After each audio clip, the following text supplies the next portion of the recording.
What's more important is how those values come to life. Because values really is just a decision-making hierarchy. It's what do I deem most important? And the way that's proved and comes to life is you can say, family is my highest value. But on a day when you've got a decision between working an extra hour and missing your son's sports day to get a contract over the line, or leaving early and the contract being at risk, your value will dictate which one you go with.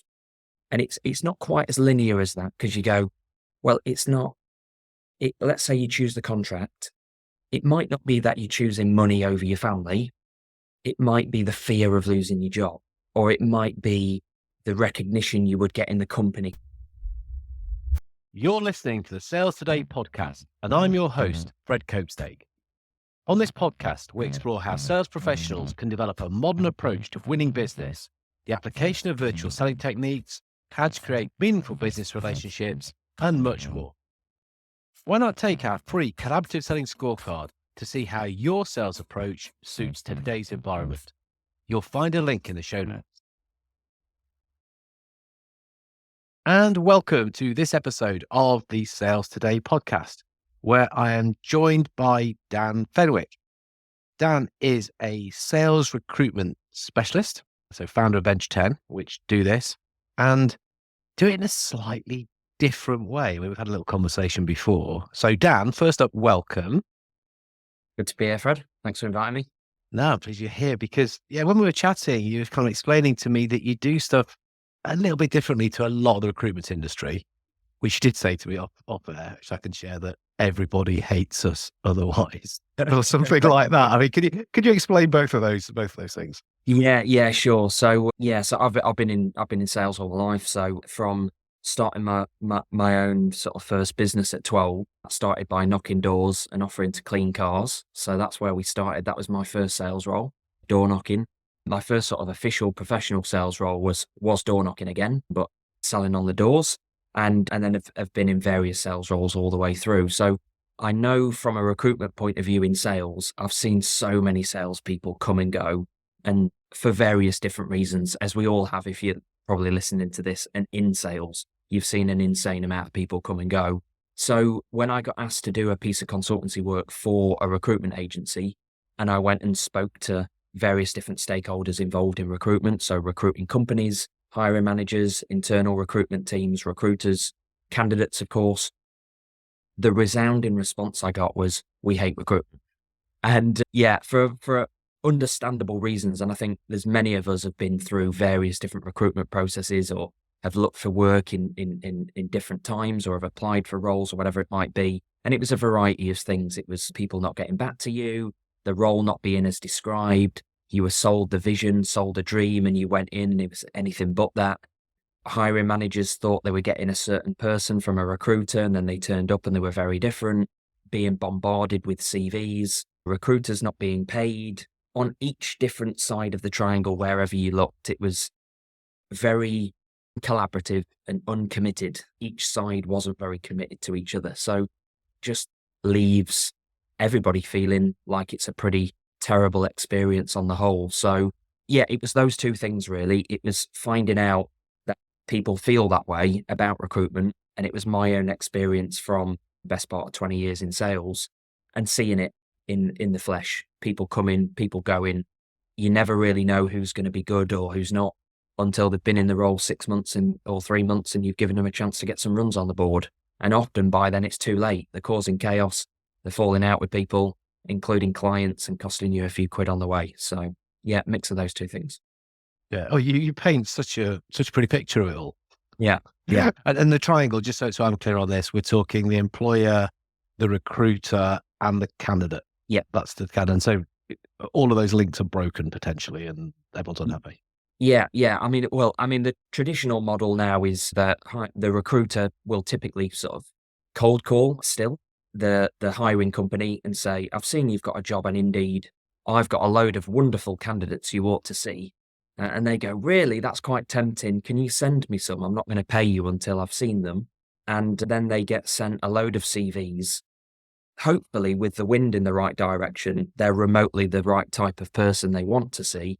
And then they might interview some, and then they might hire one. And only at the point they would hire them does the recruiter then get paid. So one, that's an issue for the recruiter, because if they're going to put any sort of experience, quality, time, care into that process of sourcing the right people, then they're probably not going to invest into it as much as they would if they were getting paid for it. So because they're not getting paid, what they do is hedge their bets. So they work with lots and lots of hiring teams. They're working on dozens and dozens of roles and with dozens of companies at any one time. And they're just obviously leaning into the person that is interviewing and hiring the most amount of people based on the CVs they send, because it makes sense because they're going to get paid from them. So the whole sort of thing around communication's really poor in recruitment is quite understandable, because you haven't heard from me because you don't interview any of the CVs I've sent you, but this guy does. So I'm going to keep sending CVs to him, and I'm not going to bother sending any to you now. And there's no agreement in place. There's no contract in place. There's maybe some terms of business for we will pay you once we've hired somebody, but there isn't any agreement or partnership in place until that point. So no skin in the game from the company. So no commitment from the recruiter, and the candidate is stuck in the middle, having their CV frisbeed all over the place because the recruiter is being incentivized by speed and not quality. Yeah. And yes, I mean, when you described that, there's lots of mights and maybes. Yeah. And again, we think about the candidate who, I mean, some people might be progressing in a career in a quite comfortable position. Others might be in quite a stressful place because they're looking for work, and, climate as it is at the moment, we want to try and help people. So you've had a look at this and thought, well, there's a better way, and sort of fallen back on some of your other kind of consultancy expertise, and kind of designed something that fits better for all concerned. So I'm interested in that. Talk us through that. Yeah. So I spent nearly 5 years running a management consultancy. Our sort of expertise there were in cultural transformation. So we typically went into big businesses post merger and acquisition, post restructure, post rebrand. And because of change, there was lots of things happening, and there was lots of dysfunction and disruption and things like that. And obviously one of the big sort of fallouts of that is people leaving, and then the huge cost associated with that, and how that affects your operational delivery and future sales and client retention, all of that sort of stuff. So normally it's a big deal when that happens. So we would get called in to say, hey, look, this change has happened, whatever it is, we've moved site, or two companies have merged, or whatever it may be. And there's chaos. People aren't sure what's happening, what's coming up. People are heading in different directions. They're looking to different places. What do we do? And in a nutshell, what we did was get everyone aligned. We said, what is it we stand for? And where is it we're going? And then let's all do that together. So how do we do that? So we open up the communication lines, make sure people are clear on where we're headed, and make it really, really practical. We don't want to use big corporate jargon that means nothing to the team on the ground. We want to make sure everyone's talking the same language and can practically work on that every day. So that's what we did. Then from a recruitment point of view, once I did that piece of consultancy work there and we started working with some firms, I was quite shocked actually how little of that was thought about in the recruitment process or strategy. Because really all we're doing is we've got a block of people, whether you're a company of 100 or 1,000 or 10,000, and every time you hire someone, you want to align that one person with the existing 100,000, 10,000. Or maybe you're doing a recruitment campaign, maybe you're opening a new division, or you're bolstering a team, or whatever it may be. So you might be doing assessment days and maybe hiring 10 people at a time or 20 people at a time. So, but it's a small number, right? So we're bringing in a small number of new people, and what we ideally want them to do, one, so they can hit the ground running as quickly as possible. Two, so that it doesn't create dysfunction and disruption in the existing team. And three, so they stay with us for a long time, is we want to get them aligned as quickly as possible. So when I spoke to hiring teams about this, they said, oh yeah, we want people that fit the culture. The obvious question is, okay, great. So how do you do that? And there was not a lot of answers coming back the other way. So in other words, it wasn't being done. And if it was being done in the onboarding piece. So there was lots of, what I was hearing was lots of, we basically figure it out in the first 3 months. We've got a probation period and we've got these numbers and these expectations. Sometimes it would be a little bit woollier than that. It would be, we don't put pressure on our guys. We let them get their feet under the desk and get comfortable and get to know people first before we put any pressure on. But of course, that completely depends on where the business is at. But essentially, in that onboarding period, we're figuring out, is this person right? Well, of course, that's far too late because they've had 3 months, 4 months, 6 months, however long it might be, depending on how sort of cutthroat you are or how clear you are on deliverables. They've had that amount of time, one with your internal team, creating chaos and friction and disruption and worry and anxiety and whatever it might be if it's the wrong person. And they've had time around your clients, doing the same thing with your clients. Not great there. And then if they leave, they tend to not leave smiling and waving and skipping out the door. So then they cause further disruption when they've left. They start leaving Glassdoor reviews. They start posting stuff on social. They start telling their new clients in the new role they get just how bad you were and all of this sort of stuff. So it's way too risky to figure out who's right when they're in role. Now, the thing was, when we were previously went into businesses and got aligned on culture, of course, we already had who we had. So we didn't have the really nice opportunity of going, well, we'll take you guys, but not you guys, and we'll align you guys and you guys won't fit. We've got everyone we've got. And we had to position it in a way where we made it really, really clear and really inclusive to say, we're going in this direction. This is what's required to go in that direction. You're already here. So there's a little bit from both sides. You've got to figure out whether you can fit this or not. And of course, there were some people that left through that process, but we were looking to align everyone we had. So really, if we reverse engineer that sort of process into the recruitment process, what we should be doing is looking for people that align with us perhaps even before we've interviewed them, but certainly before we hire them. So when they come into the business, we already know they're heading in that direction. We already know they're a good values fit. We already know that they've got the skills, obviously, we're looking for to fill the capacity gap that we've got. So when they step into their role on their first day, it becomes much, much easier and the chance of success is much, much higher, which is very different to how it is in recruitment. Depending on where you look and what industries you're in, recruitment success rate is anywhere from 5% to 40%. And if you went into an engineering business and said, everything we build has got between a 5 and 40% success rate, you probably won't be in business very long. So listening to what you're saying there, there's 2 words that I was scribbling down here. There's values and skills. Mm. And I'm guessing a lot of the time people are saying, oh, skills, yes, that person knows how to do this, this, this, and this. That's what salespeople do. Yeah, come into our organization, do it for us. Yeah. And I'm thinking what you're doing then is saying, well, yeah, and there's plenty who can do that, but let's have a look at the values, because that's where we'll get the alignment. That's where people will be way more comfortable because they're people like us. Sure. Yeah. I mean, values is a challenging one, right? Because it's a bit woolly. On a public forum, like now we're on a podcast a few people are going to be listening to, you're probably going to say your values are integrity and trust and all of this good stuff. But really what's more important is how those values come to life. Because values really is just a decision-making hierarchy. It's what do I deem most important?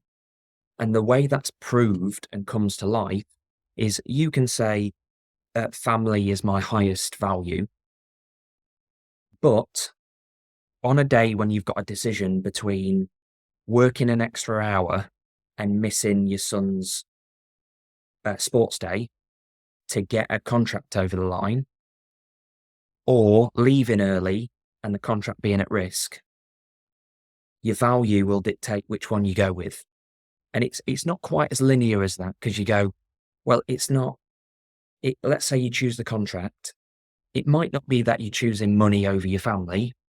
It might be the fear of losing your job. or it might be the recognition you would get in the company because you're going to beat your next competitor internally, so there might be other things at play maybe you're not even completely aware of. But the fact is, all the time, what that's showing us is what your decision-making hierarchy is, your importance hierarchy is.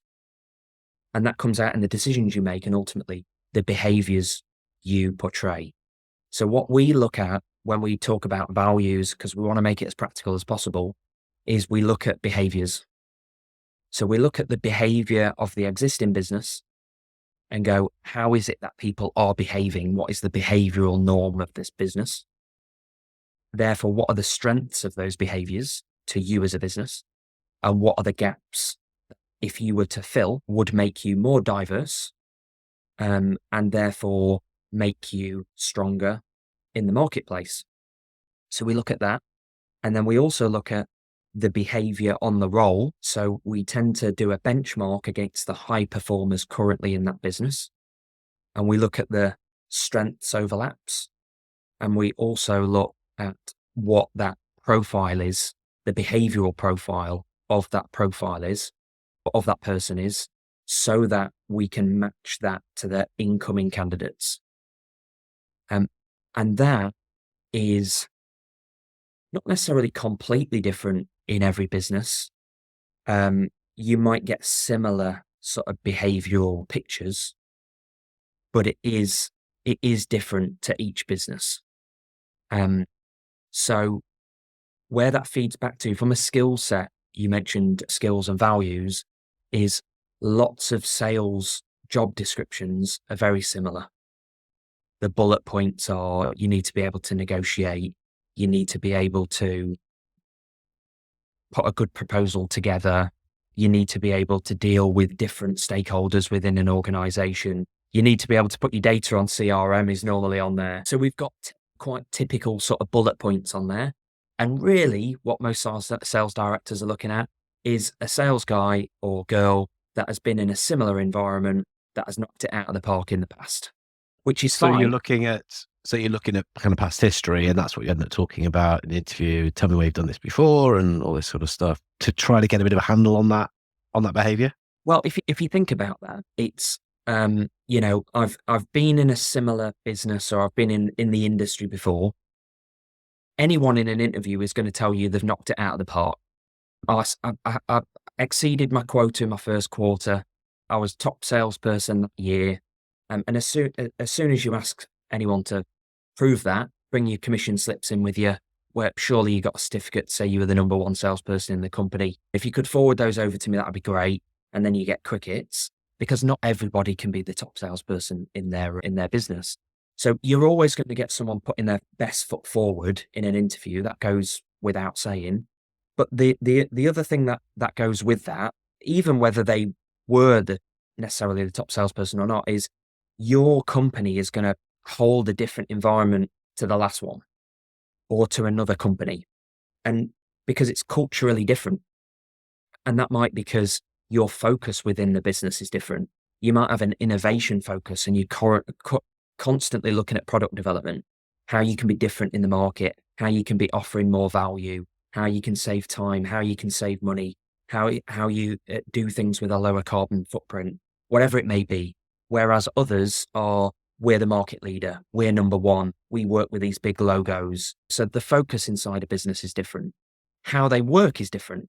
Some organizations are really collaborative in their approach, really sociable in their environment. They prefer to work in an office together, the group get together, they have lots of social events, all of this sort of stuff. Whereas another organization might be very data driven. Their team are largely remote, they get together very infrequently, they do lots of stuff over Teams, lots of their meetings are driven by reports and dashboards. Very different environment. One organization might be really compliant. Look, you cannot pitch off script. That is what we want you to pitch and we want you to stick to it. Or they might send them out with a sales playbook. We don't want you going off sales playbook. And they might have sales process that's very defined. Whereas another organization encourage more autonomy. They want initiative. They want flair. They want independence. They want someone who's a problem solver and is creative in their approach. Maybe they're out on social media promoting their public brand, their personal brand. To some organizations, that'd be their worst nightmare. When I spent a little bit of time in one corporate and started doing exactly that, building a personal brand on YouTube, doing video reviews and stuff like that, generating inquiries, getting lots of watches. But I got shut down by the organization. They didn't want us doing anything off sales process. Great idea, but it's off sales process. We're not interested. Turn it off. Crazy in my mind as an entrepreneur, Yeah. and ultimately didn't last there very long. But I was featured in an industry magazine whilst I was there. I won 2 competitions, sales competitions for generating leads. I was number 4 in the nationwide for turning converting demos into sales. So no issue with performance, but there was just culturally a difference between the two of us. I've always been creative in my approach. I think independently. I like to think outside the box. I like to try and get the upper hand on competition, both internally and externally. If I'm going to walk into a sales environment where most of the guys have been there 15 years and I'm fairly new to the environment, I can't go toe to toe with those guys. They've got 15 years worth of experience on me. So I need to leverage some of my strengths to give myself the upper hand. Some organizations love that. Some don't like it. So it's not just about, oh, the person did really well in their last role. If the environment was completely different, they could step into your role as a high performer and create chaos. So we've got to check the values as well. Behaviours. Yeah, in some ways, I mean, what you described to me sounds brilliant. I mean, it's really cool, which is why I wanted to talk to you about it on the podcast. But in other ways, it just sounds bloody obvious. If we're training a salesperson, what would we say to them? It's like, right, you've got to really, really understand your customer. You've got to get their world. You've got to understand what it is they're trying to do. You've really got to kind of immerse yourself in that so that when you go and talk to them about the stuff that you can do, you're doing the best that you possibly can and you're giving them the best possible solution to drive the outcomes they want. Yeah. Yeah. And that's what you've described. I mean, not wanting to sort of belittle it or anything. Yeah, It's yeah. just Oh, sure. you're applying Absolutely. good, solid practice to this in, and maybe just the industry doesn't sell very well then. Sorry, recruitment industry. Well, I think it's also, it's making the complexity of human practical. I think that's the thing. We think of how do you know someone's going to work? How do you know they're going to fit? How do you know they're going to perform? How do you know they're really telling the truth? Because some people have got the evidence and some people haven't. As a candidate, how do I know that's the right company? How do I know they're not selling me the dream? We don't really know this stuff, and it's kind of just left there. It's like we don't really know it and we can't figure it out. And to figure it out would take quite a lot of thought. So we'll just park that because no one else is doing it. So we'll just make it up. And I think as soon as you start to make it practical, which you can, it starts to become much, much easier. Yeah. Oh, that's interesting then. Maybe I was being a little bit too harsh, but yeah, we are talking about people at the end of the day. Yeah. And I love that expression, complexity of human practical. That's a nice one, though. Yeah. And because it's people, I mean, in some ways, don't we have more responsibility to get this right? Yeah. If I'm selling you a machine and it's to put some stuff in bags or whatever, and some of the bags split, it drops on the floor. I mean, it's not the end of the world, is it? Yeah. But when we're talking human beings and putting people's lives, it seems that it's more important that we get it right. Yeah. Yeah. And that was part of the real fire that was lit in me when I did that piece of consultancy work, because the damage is, without going into the story, that I had a fairly tough childhood. I had a stepdad that came on the scenes and we didn't meet eye to eye, and he was a bit bigger than me and all that sort of stuff. The impact of that is huge throughout your whole life when something like that happens. And exactly the same happens in work. If you enter a toxic environment, or you enter an environment that actually isn't particularly toxic, the company's fine and a lot of people enjoy being there, but it really just doesn't work with you and you get given a hard time. You lose your confidence, you fall out with some people, brings out a little bit of a side to you that you're not really proud of, whatever it may be, that you then leave that place and take that unconfidence and that bit of guilt and that bit of resentment and maybe regret and things like that, and it goes into your next role, even just a little bit. And then if that's allowed to breed a little bit, you only have to go into another role and you end up with a type of manager you've never come across before. And you don't know how to work with them and you don't know how to take it and things like that.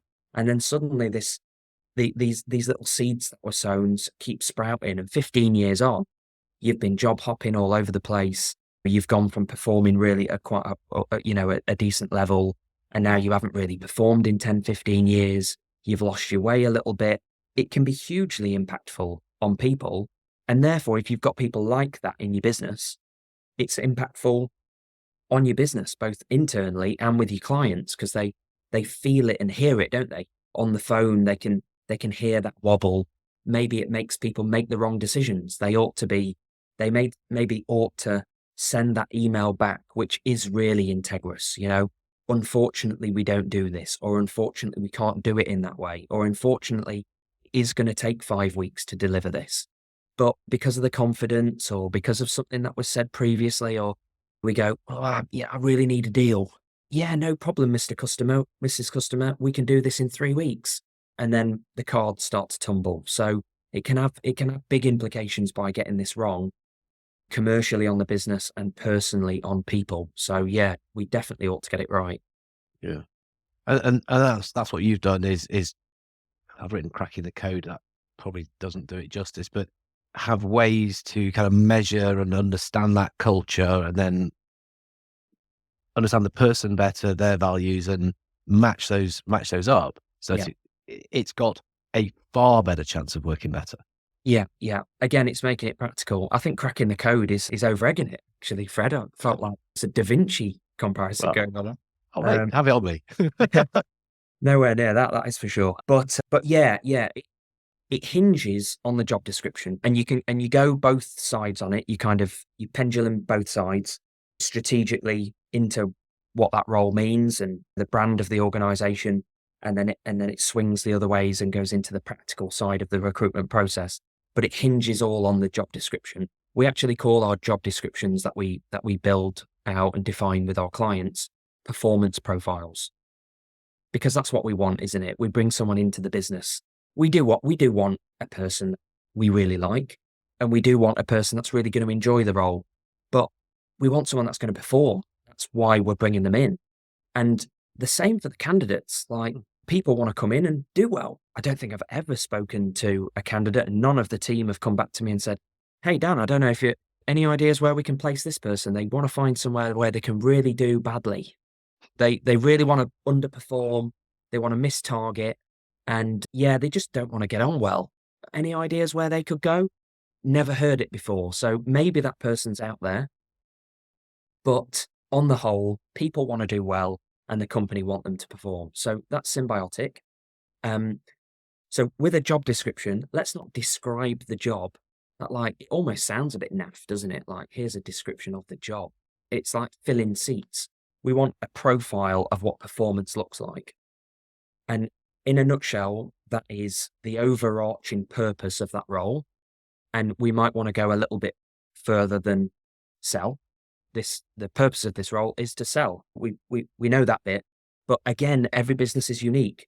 So where are you as a business right now that this person's stepping into? Are you entering new markets? Are you launching new products? Are you growing your existing customer base?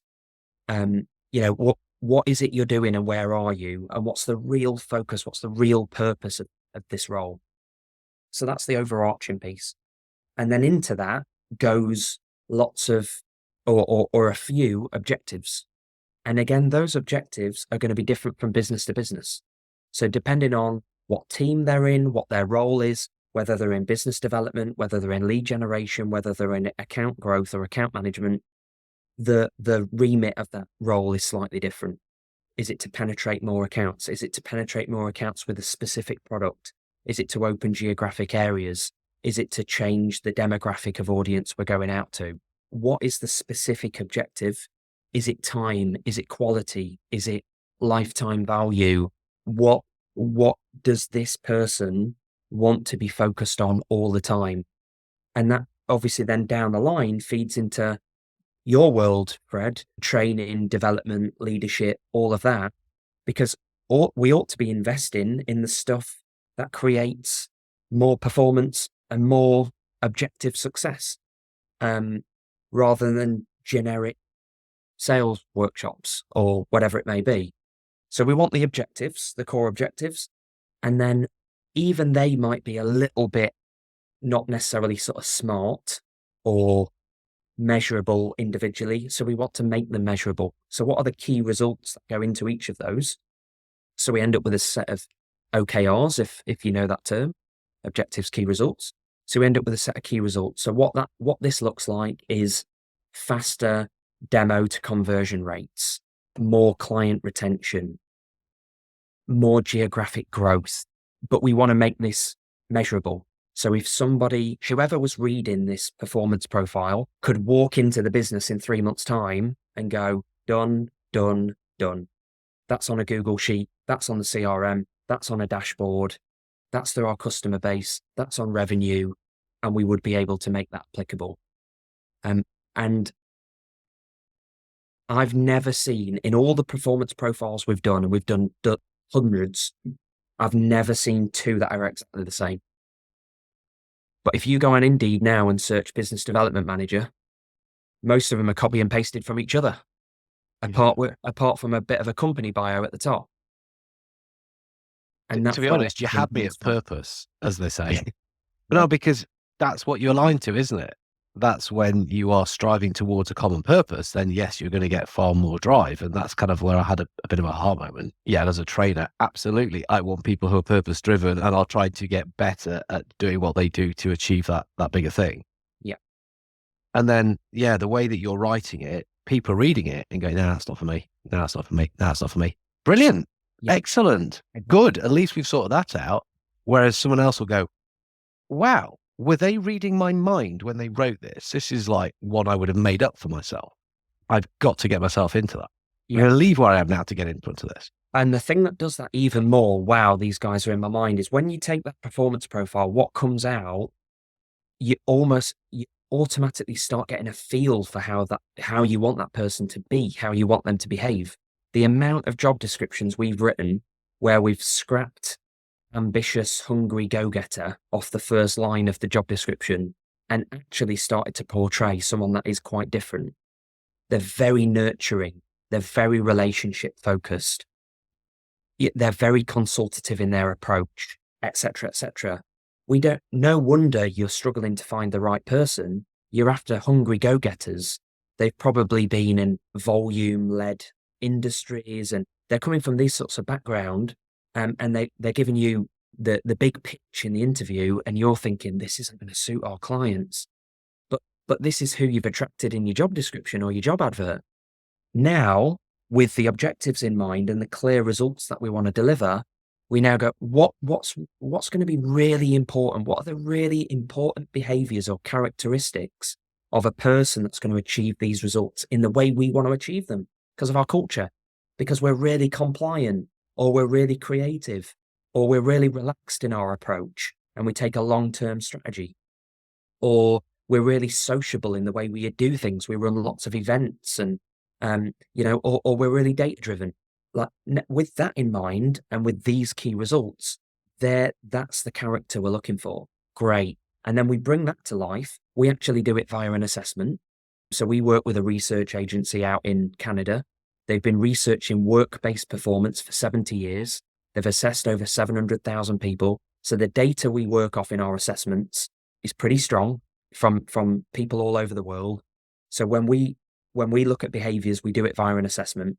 So we can take the thinking and the opinions of a whole hiring team or a single hiring manager, sales director, and we look at the behavioral fit via that assessment tool. And then what we do is we feed those behaviors and those characters into that performance profile.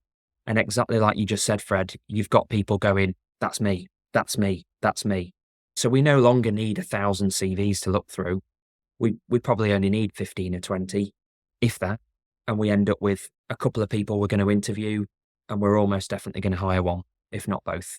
The amount of times that multiple interviews go on, and they're both hired when there was only one role is, always surprises us, but it's obviously good all round. Oh, that is superb. Oh, this is fascinating. I could talk about this all day, getting right people, right fits and everything, but time's flown. Time has absolutely flown. Where can people get in touch with you? Because I suspect there might be a couple of people listening to this thinking, oh, yes, probably had a hard moment about the same time as I did. And they might want to have a chat. Where can people get in touch? Yeah, so it's either website or LinkedIn. Me personally, it's LinkedIn. So Dan Fenwick UK, I think is my sort of handle on there. But if you type in Dan Fenwick Recruitment or Dan Fenwick Talent or Dan Fenwick UK, you'll find me there. And there's lots of resources and things on there. We've got self-assessments and stuff like that for anybody that's into that's it hiring at the moment. They can go and do a self-assessment, practical tools and reports and stuff like that that I'll give you. And then our website is venture10group.co.uk. And again, there's things to look at, read, download, and get in touch there as well. Awesome. Well, I'll drop those into the show notes anyway, so people can find them easily. Great. Dan, thank you so much for coming along and sharing some of this. Really, really thought-provoking stuff. I'll make another couple of notes about other things that I will be talking to you about in a different conversations. So, mate, thank you so much for coming on. Awesome. Really good. Thanks for having me. Cheers, Fred. Thank you for listening to the Sales Today podcast with me, your host, Fred Copestake. I hope you've enjoyed what you heard today. If you did, please get in touch and hit subscribe. And remember, you can take the collaborative selling scorecard for free to check out how your sales approach works in today's environment. You'll find it in the show notes.